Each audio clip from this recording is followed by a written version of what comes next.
Hello students, आज हम बात करेंगे 11th कॉमर्स के सब्जेक्ट अकाउंट्स की। और आपको पता है कि कल हमने जो न्यू चैप्टर स्टार्ट किया था वो था financial statement with adjustment.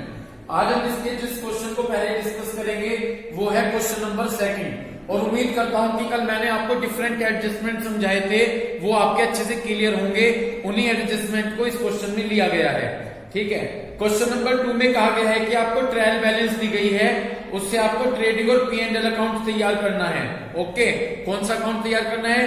Trading और P&L अकाउंट तैयार करना है। चलिए, आपको बहुत सारी इंफॉर्मेशन दी गई है। नीचे एडजस्टमेंट में आ जाइए एक बार।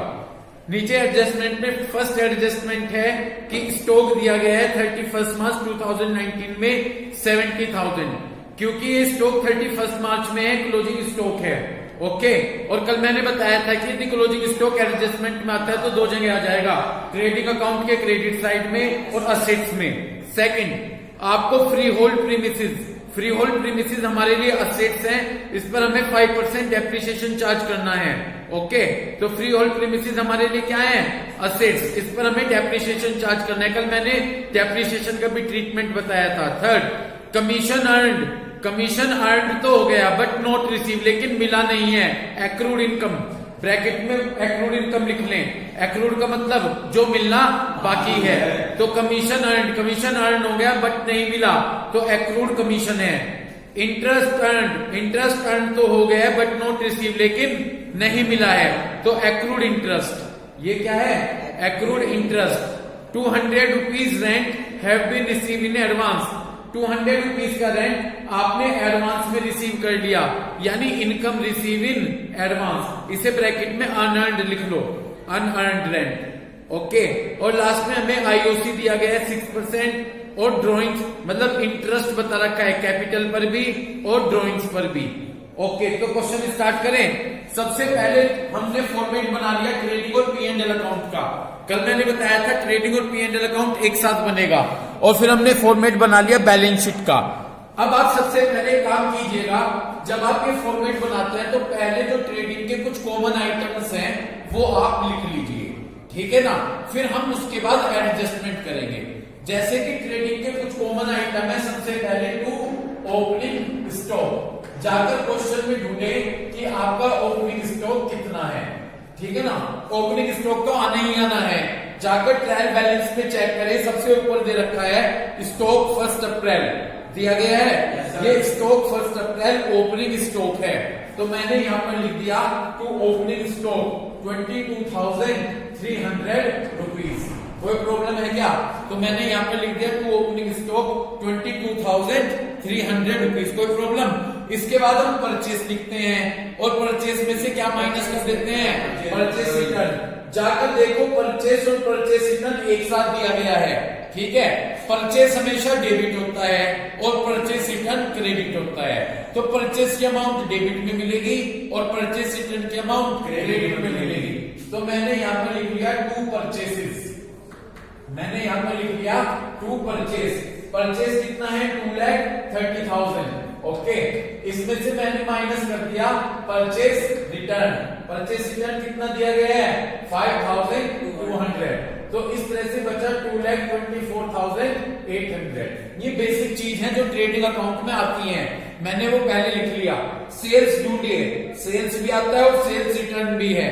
नीचे से चौथा पॉइंट, सेल्स रिटर्न और सेल्स, क्योंकि इन्होंने इसलिए सेल्स रिटर्न पहले दिया। सेल्स रिटर्न डेबिट होता है और सेल्स क्रेडिट, तो सेल्स की अमाउंट तो क्रेडिट में मिलेगी। कितनी है सेल्स की अमाउंट? 3,17,400। तो मैंने यहां पर लिख दिया ट्रेडिंग अकाउंट में by sales 3,17,400 minus sales return. Sales return कितना दिया गया है? 6,400। इस तरह से इसमें मैंने माइनस कर लिया, तो ये बचे 3,11,000। कितने बचे? 3,11,000। यहां तक कोई दिक्कत? ठीक। इसके बाद अब आप क्या कीजिए, बैलेंस शीट में भी कुछ कॉमन आइटम्स आते हैं, उन्हें आप लिख लीजिए। जैसे कि मैं आपको बताऊं, यहां पर प्रोसीजर आता है पहले कैपिटल। सबसे पहले यहां पर क्या आती है? कैपिटल। ढूंढिए कैपिटल कितनी दे रखी है। जब आप लास्ट कैपिटल दे रखी है हमारी जी जी देख लो एक बार मैं भी बिल्कुल 1,50,000।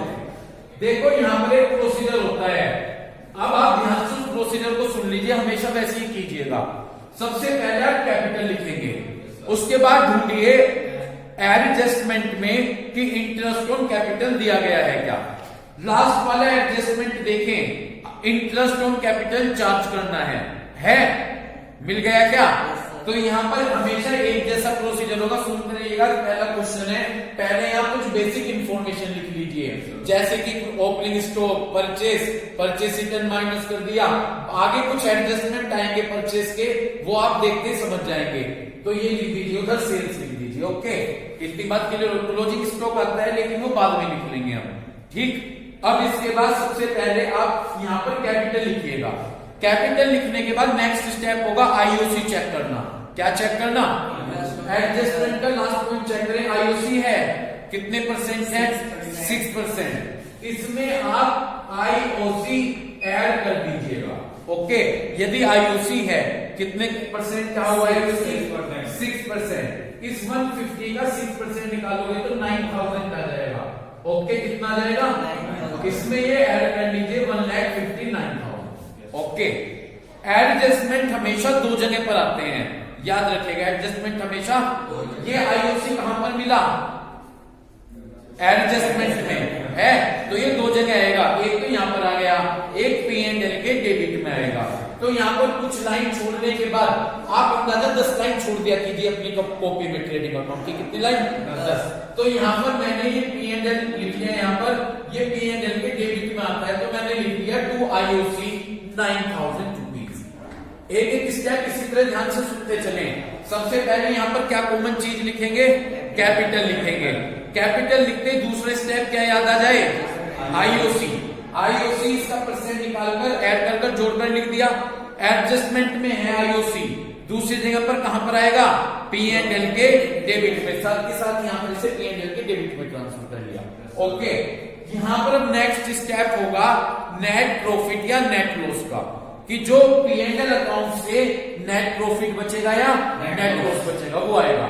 ठीक है, उसके लिए मैंने एक लाइन छोड़ दी, एक लाइन छोड़कर यहाँ पे टोटल आ जाएगा इस जगह पर। ओके, ठीक। इसके बाद नेक्स्ट स्टेप होगा हमारा, तीन चीज माइनस करते हैं कल, ड्रॉइंग्स, इनकम टैक्स और लाइफ इंश्योरेंस। ओके, ठीक। जाकर देखें ऊपर ड्रॉइंग्स है क्या, ट्रायल बैलेंस में, ट्रायल बैलेंस में चेक करें ड्रॉइंग्स है क्या। बिल्कुल है, कैपिटल के नीचे ड्रॉइंग्स लिखा हुआ है। कितना लिखा हुआ है? 12,000। तो मैंने माइनस कर दिया ड्रॉइंग्स। ओके, क्लियर है? कितना है ड्रॉइंग्स? 12,000। ओके, यहाँ पर स्पेस कम बचा तो चलो मैं आपको समझाने के लिए बता दूं, ड्रॉइंग्स 12,000। ओके, प्लस इसमें इंटरेस्ट ऐड कर दीजिए, जो इंटरेस्ट ऑन ड्रॉइंग है। लास्ट वाला पॉइंट भी चेक कीजिए एडजस्टमेंट का, इंटरेस्ट ऑन ड्रॉइंग कितना बताया गया है? 500। इसमें ऐड कर दीजिए और ऐड करके यहाँ पर लिख दीजिए, ये यहाँ से माइनस हो जाएगा। ओके, ठीक, कोई दिक्कत तो नहीं है। तो आपने यहाँ पर ड्रॉइंग्स लिखा, ड्रॉइंग्स है ऊपर, उसमें साथ ये चेक कर लीजिए कि नीचे इंटरेस्ट ऑन ड्रॉइंग तो नहीं दे रखा है? दे रखा है। कितना है? 500। इसमें ड्रॉइंग्स में ऐड कर दीजिए, यहाँ पे लिख दीजिए, अब यहाँ से जो आएगा इसमें से माइनस हो जाएगा। Okay, interest on drawing business के लिए इनकम होती है, बिजनेस के लिए क्या है? और एडजस्टमेंट है, तो दूसरी जगह आएगा, कल भी समझाया था, कहां पे आएगा? P&L के क्रेडिट साइड में आएगा। ठीक है जी, तो यहां मैंने लिख दिया बाय इंटरेस्ट ऑन ड्रॉइंग। ठीक है जी, 500 रुपए। ओके, इतनी बात समझ में आ गई? यस हर्षित, अब क्या क्या स्टेप समझ में आए? पहले क्या लिखोगे? उसके बाद आईओसी एडजस्टमेंट में चेक करना होगा तो ठीक है, ऐड कर दीजिए, नहीं होगा तो छोड़ दीजिए। ऐड करने के बाद ये एडजस्टमेंट दूसरी जगह पर कहां जाएगा? P&L के डेबिट में। कल बताया था बिजनेस के लिए एक्सपेंसेस है। उसके बाद चेक कीजिएगा, यहां पर आ गया, इसमें नेट प्रॉफिट आएगा तो ऐड कर दीजिएगा, नेट लॉस आएगा तो माइनस कर दीजिएगा। इतनी बात समझ में आ गई? नेट वो बाद में पता चलेगा P&L से। ओके, इसके बाद यहां जो बचता है, तीन चीज माइनस करते हैं, ड्रॉइंग्स, इनकम टैक्स और लाइफ। यदि क्वेश्चन में है तो यहां पर ड्रॉइंग्स चेक करो, दे रखा है कितना? 12। और नीचे इंटरेस्ट ऑन ड्रॉइंग भी है, एडजस्टमेंट है, इसमें ड्राइंग में जोड़ दीजिए, यहां लिख दीजिए, इसमें से माइनस कर देंगे। और दूसरी जगह इंटरेस्ट ऑन ड्राइंग हमारे लिए बिजनेस के लिए इनकम है, तो P एंड L पे क्रेडिट लिख दीजिए। ओके, ठीक। एक बार दो चीज और चेक कर लो इस ट्रायल बैलेंस में, कहीं इनकम टैक्स और लाइफ इंश्योरेंस प्रीमियम भी है क्या, ये चेक कीजिए, कहीं इनकम टैक्स और लाइफ इंश्योरेंस प्रीमियम भी है क्या। कहाँ है इनकम टैक्स? ड्रॉइंग्स के नीचे, ड्रॉइंग्स, हाँ बिल्कुल, इनकम टैक्स। और ये ढूंढिए लाइफ इंश्योरेंस प्रीमियम भी है क्या, ये ढूंढिए लाइफ खाली इंश्योरेंस है, लाइफ इंश्योरेंस तो नहीं है, पूरा वर्ष लाइफ इंश्योरेंस मिलना चाहिए। इनकम टैक्स है ना, तो बस हमने क्या किया, यहां जो घट के बचेगा इसमें से माइनस कर दीजिएगा क्या, इनकम टैक्स। ओके, कितना है इनकम टैक्स? 3,600। जो घटकर बचेगा बस आप उसको यहाँ पर लिख दीजिएगा। ठीक है, तो ये प्रोसीजर है। आपको प्रोसीजर क्लियर हुआ? पहले लाइबिलिटी साइड में एक बार और समझिए, पहले लाइबिलिटी साइड में जाकर क्या चेक करेंगे, कैपिटल, मतलब कैपिटल तो मिलनी है ही। उसके बाद दूसरा स्टेप आईओसी चेक कीजिएगा, कहां मिलेगा आईओसी? एडजस्टमेंट में होगा तो जाकर ऐड कर दीजिए। दूसरी जगह ये एडजस्टमेंट दो जगह पर आता है, ये बिजनेस के लिए एक्सपेंसिव है, तो कहां पर लिख दोगे? डेबिट में। क्लियर? उसके बाद जो ये ऐड करके आएगा आईओसी, उसके बाद नेट प्रॉफिट या वो कहां से मिलेगा? P&L से मिलेगा, नेट प्रॉफिट या नेट लॉस। समझ गए? नेट प्रॉफिट आएगा तो यहां लिखकर जोड़ देंगे, नेट लॉस होगा तो माइनस कर देंगे। ये जो बच गया, उसके बाद 3 स्टेप, ड्राइंग, इनकम टैक्स और लाइफ इंश्योरेंस अगर आए तो माइनस कर दीजिए। लेकिन बस यहाँ पर ड्राइंग के साथ एक कंसेप्ट है 12,000 है कि ये चेक कर लो कि इंटरेस्ट ऑन ड्राइंग है क्या है। यहाँ पर 500, तो उसमें ड्राइंग्स में जोड़ दीजिए और जोड़कर यहाँ लिख दीजिए, क्या कर देंगे इसे? माइनस। बस ये है। और ये इंटरेस्ट ऑन ड्राइंग बिजनेस के लिए इनकम है, तो इसको दूसरी जगह पर कहां लिख देंगे? Credit side by interest on drawing. कोई प्रॉब्लम? कोई दिक्कत तो नहीं है? ठीक। इसके बाद बस यहाँ पर इनकम टैक्स है, 3 चीज मैंने आपको बताई है, लाइफ इंश्योरेंस नहीं है। इतना करने के बाद प्रोसीजर, अब आप एडजस्टमेंट शुरू कीजिए। अब आप क्या शुरू कीजिए? ये प्रोसीजर आप कर लेंगे हमेशा। अब आप एडजस्टमेंट स्टार्ट करें। आइए एडजस्टमेंट पर आ जाइए। ठीक है, पहला एडजस्टमेंट है, स्टॉक दे रखा है 31 मार्च 2019 में, ये हमारे लिए क्लोजिंग स्टॉक है। ये हमारे लिए क्या है? 2 जगह पर आएगा, एक तो ट्रेडिंग अकाउंट के क्रेडिट साइड में और एक बात कहूंगा, इसे क्लोजिंग स्टॉक को असेट्स में सबसे बाद में शो कर दीजिए। ये बाद में अच्छा लगता है कि सभी एडजस्टमेंट करने के बाद आपने बाद में शो किया, लेकिन आप इसे भूलिएगा मत, बच्चे इसे भूल जाते हैं। तो यहां तो मैं लिख देता हूं क्लोजिंग स्टॉक, लिख दिया मैंने। क्या कितना है क्लोजिंग स्टॉक? क्लोजिंग स्टॉक है जी हमारा 70,000। ओके, कोई प्रॉब्लम? Closing stock 70। अगर ये एडजस्टमेंट में एक जगह तो यहां पर लिख दिया और दूसरी जगह वो बाद में लिख दीजिएगा जब सारे ट्रांजेक्शन कर लेंगे। ओके, मूव कीजिए सेकंड ट्रांजेक्शन पर। सेकंड है, हमें फ्री होल्ड प्रीमिसेस पर 5% डेप्रिसिएशन लगाना है। हमें फ्री होल्ड प्रीमिसेस पर 5% डेप्रिसिएशन लगाना है। ठीक है जी। देखिए, ये फ्री होल्ड प्रीमिसेस हमारे लिए असेट्स है। क्या है जी? तो इस पर हमें डेप्रिसिएशन लगाना है। सबसे पहले काम कीजिएगा, सबसे पहले आप असेट्स पर जाइएगा। सबसे पहले आप किस पर जाइएगा? जाकर एक बार ट्रायल बैलेंस में चेक करें फ्री होल्ड। अभी ऐसे ही बैठ जाओ आप, ठीक है ना, ऐसे ही बैठ जाओ। फ्री होल्ड जाकर चेक करें ऊपर, फ्री होल्ड प्रीमिसेस कितना है ऊपर चेक करें ट्रायल बैलेंस में 1 लाख है। भाई ये फ्री होल्ड प्रीमिसेस हमारे लिए असेट्स होती है, तो मैंने असेट्स में जाकर यहां पर लिखा free hold premises 1 lakh. Okay, कोई प्रॉब्लम है क्या? तो यहां पर हमने असेट्स में जाकर फ्री होल्ड प्रीमिसेस लिख लिया 1 लाख। नीचे एडजस्टमेंट में जाओ सेकंड पर, कितना डेप्रिसिएशन है फ्री होल्ड प्रीमिसेस पर? 5% डेप्रिसिएशन कहा गया है। तो हमने क्या किया देखिएगा, 5% है ना डेप्रिसिएशन, माइनस कर दीजिए डेप्रिसिएशन। इस 1 लाख का 5% निकालिए, 5000 आ जाएगा। इस 1 लाख का कितने परसेंट? 5000। तो 1 लाख का जब 5% निकालोगे तो 5000 आ जाएगा। तो 1 लाख में से 5000 गए, 95,000 बाहर शो कर दीजिए। दोबारा से रिपीट कर रहा हूं, फ्री होल्ड प्रीमिसेस पर 5% डेप्रिसिएशन कहा गया है। तो आप फ्री होल्ड प्रीमिसेस हमारे लिए असेट्स होती हैं। असेट्स में जाकर हमने 1 लाख रुपीज शो कर दिया, माइनस किया क्या? डेप्रिसिएशन। इस 1 लाख का 5% निकाल दिया। इस 1 लाख का 5% 5000 और 1 लाख में से 5000 गए, कितने बचे?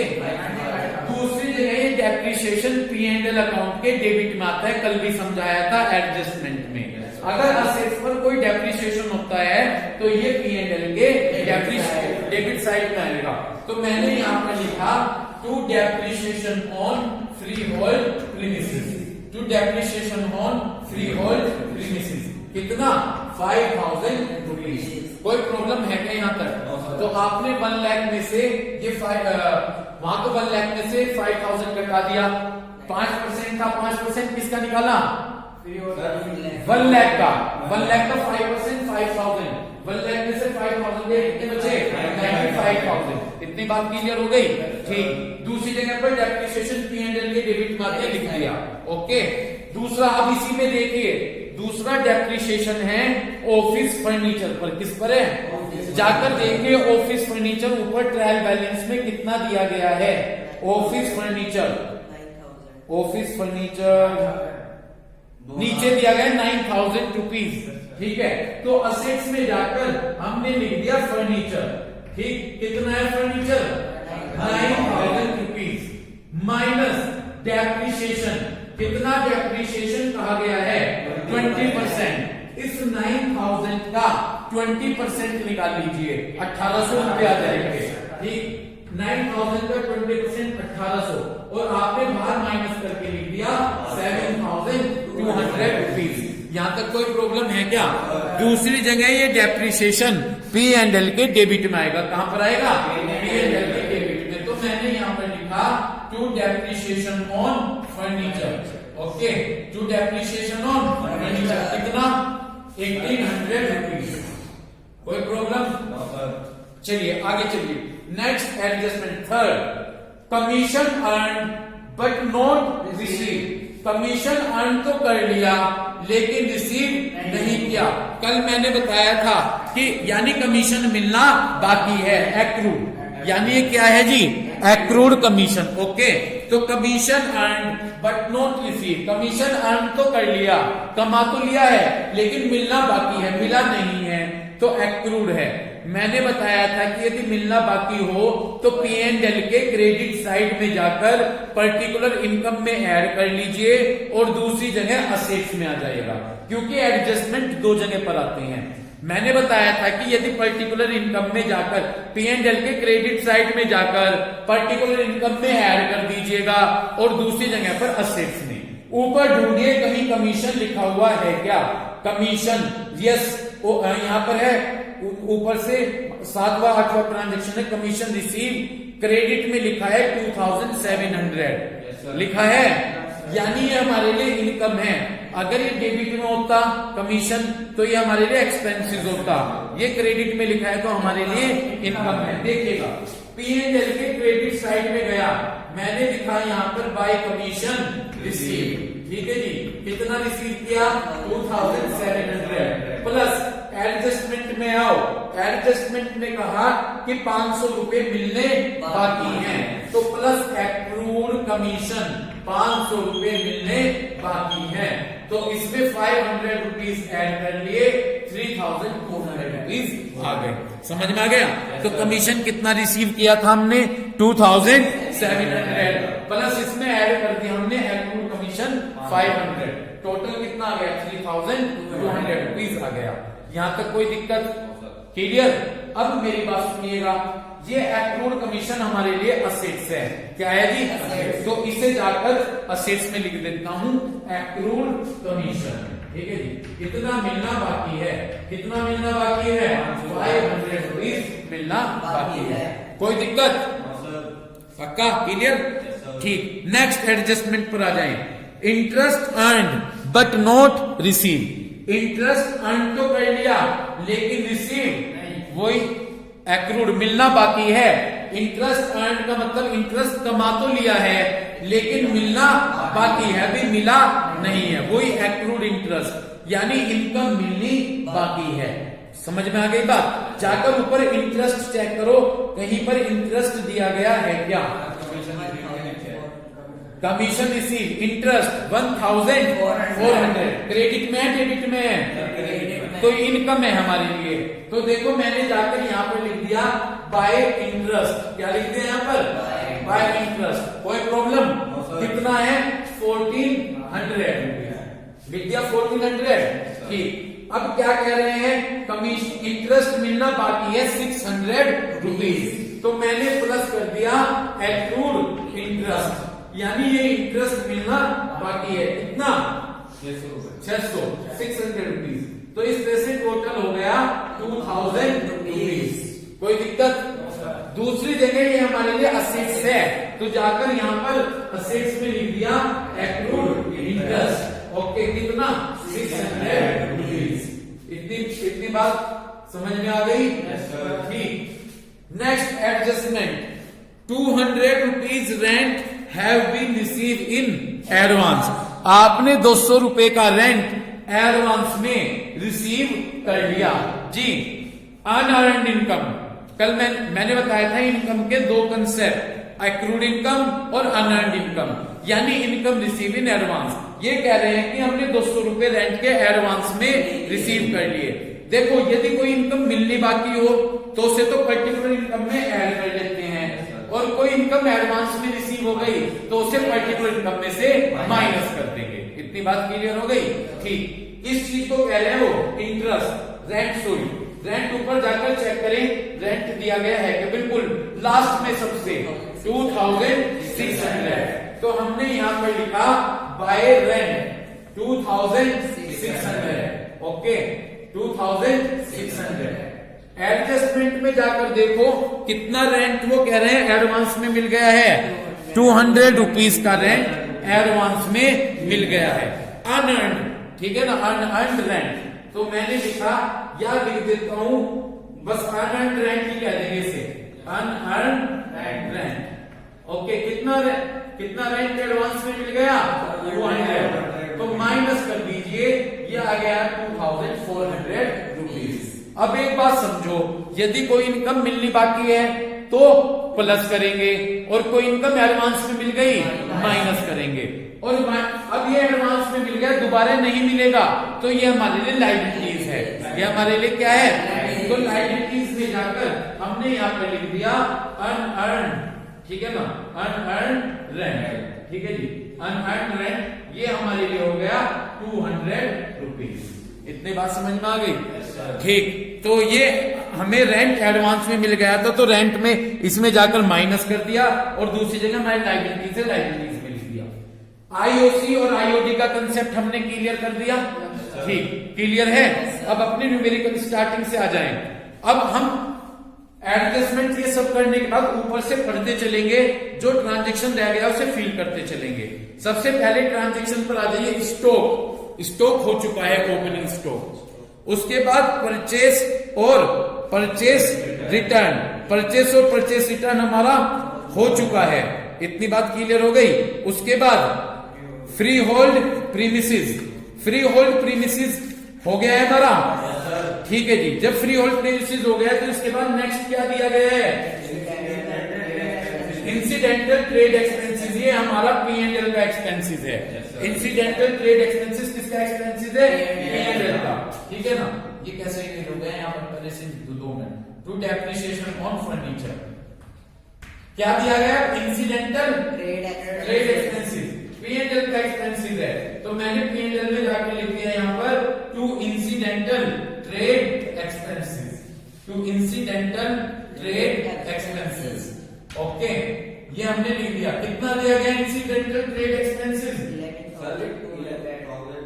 11,200 रुपीज। ओके, कोई दिक्कत यहां तक? तो हमने इंसिडेंटल ट्रेड एक्सपेंसेस तक कवर कर लिया। नेक्स्ट क्या है जी? चलो इसमें हम इस वीडियो में हम इंसिडेंटल ट्रेड एक्सपेंसेस तक ही करते हैं। बाकी जो बचा क्वेश्चन है वो हम आपको नेक्स्ट वीडियो में प्रेजेंट करेंगे। Okay, thank you.